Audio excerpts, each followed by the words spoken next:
Améliorer la production de cultures de base des produits que sont le maïs, le sorgho et le manioc. Tel était l'objectif du projet d'investissement et de développement des marchés agricoles. Mis sur pied il y a 5 ans, cela passait par la mise en place des unités de transformation de qualité de ces produits. Aujourd'hui, à l'heure d'un premier bilan, le chemin parcouru est satisfaisant.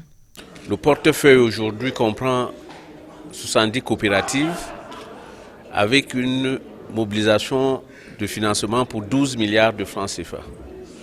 Donc le gouvernement du Cameroun, à travers le PITMA, a apporté une subvention de plus de 7 milliards.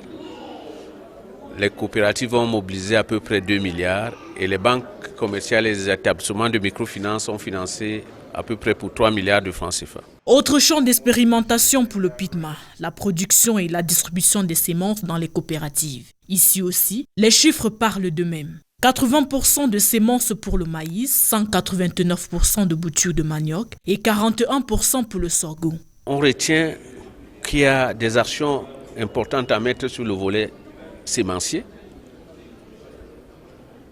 des actions de professionnalisation des coopératives agricoles pour qu'elles deviennent de véritables entreprises, des actions pour pouvoir mener une durabilité dans la recherche des fonds complémentaires, ce qui induit nécessairement à une négociation d'une deuxième phase pour le PITMA. Les bons points récoltés par le PITMA ont été salués par le ministre de l'Agriculture et du Développement rural. Normal que les espoirs reposent sur la deuxième phase que devrait permettre de bien maîtriser les jalons de ce projet innovant et ambitieux. La sécurité alimentaire et le bien-être des paysans passent par là.